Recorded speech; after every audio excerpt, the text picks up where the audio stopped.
This is Jen with Rosen Collection. Today I'll be going over the Babylock Celebrate Jet Air Threader Serger machine and how to thread. Okay, to start we will put the thread on. This is the Gutermann Bulky Lock 80. It is a serger thread, so it is not actually braided there. It is easily frayed. But it works great for serging. So first we will set the spool down, just take the thread and place it down. And I always go right to left, and then I snap it through this tension catch point here, and I'll just let that one sit and move to the next thread. Move to the next thread and place that up and down and through the next catch point.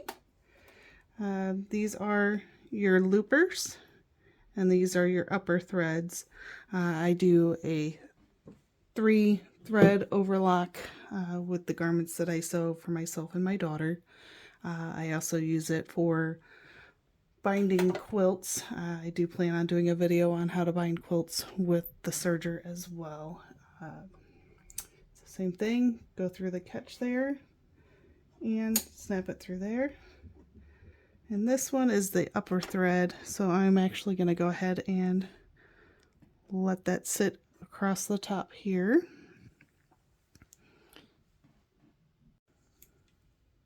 To thread the loopers, you will open the door here, open this as well, it slides out, it's on a spring, and the loopers are here.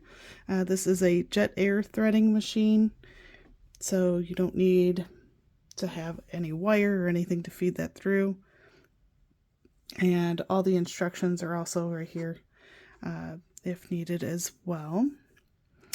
So it says to align the hand wheel. Over here it will have, let's see if I can get over a little more, a green line there. It has it up on the machine as well as the wheel, and what that will do is put that needle in the highest position, and then we will go ahead and press this, which will lock in that slide bar looper, and then turn the hand wheel towards you, and you can see these loopers and the needle move. And watch these tubes here. So once you get it back around, those will lock in position so that the air can go through. So I always, again, start right to left. So I will slide this over to the lower looper, which is the L. And sometimes you gotta wet it, which is what I'm going to do. Just dampen it a little bit, and you put about 1 inch in, and I leave about 6 inches out as well, and feed that in a little bit and press that lever down. And let's see if I can see that guy. Sometimes you can't see it come through the needles here, so I just pull it out, give it a little more slack, and there's the thread. And I always push it towards the back of the machine so it doesn't get caught up on anything. And then to switch to the upper looper, you just slide the button over. Okay, for the upper looper, you slide in about 1 inch in, give it some slack,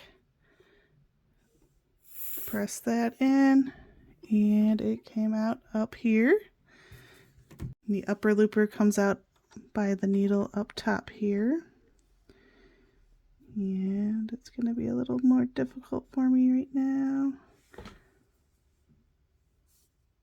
Because I was unable to grab that thread, I will pull this back out a little bit and feed it back through, and came through no problem. Basically what can happen if you're not seeing it come through is it started to fray as it went through. I am here in Missouri and starting to be spring, but it's still the dry season. And with this thread I also do the same and put it towards the back, and making sure that it doesn't catch on anything. We still need to do that. So once you're all done with the loopers, you go ahead and reset those tubes by sliding this over and closing the door. And those loopers are threaded.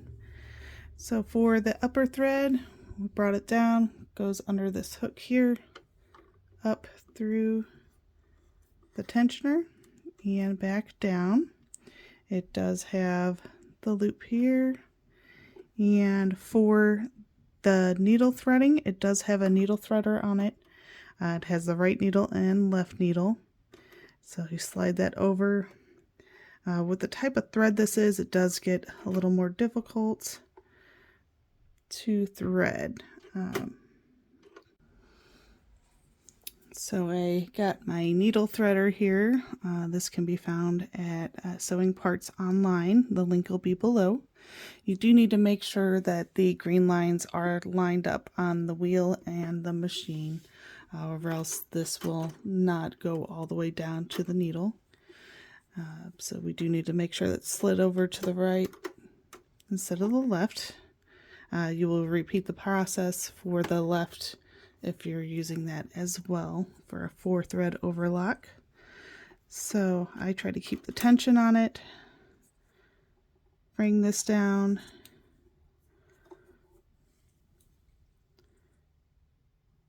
and you stick it to the right and let it go, and this is where it gets a little more difficult, and it tends to fray and get caught on that there.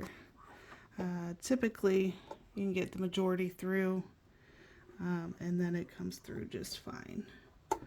Always look at the thread and make sure there's no excess pieces coming out. It is all through that needle. The other thread you're seeing is for that looper. So I often put the presser foot down just to make sure that is all the way through. And once that is all set,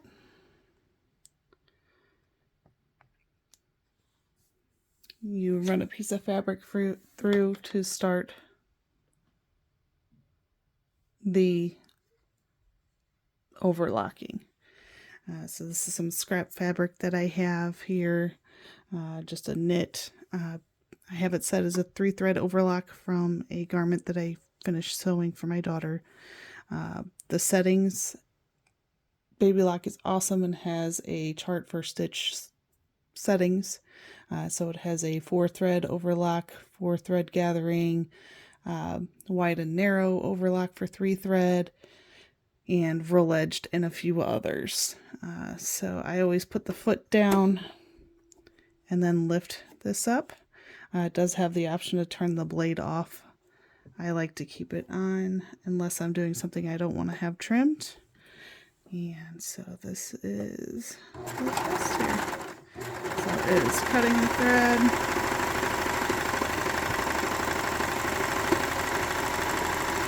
And always continue to stitch on the way out. And it does have a cutter on the side. Due to the type of thread that I use, I like to use the scissors on it as well. So that is the Babylock Celebrate. The Babylock Celebrate runs about $1,000 to $1,200 retail. This was purchased through Sewing Machines Plus at an awesome deal. that they had. The link for that will be below. Remember to like, share, subscribe. Thank you.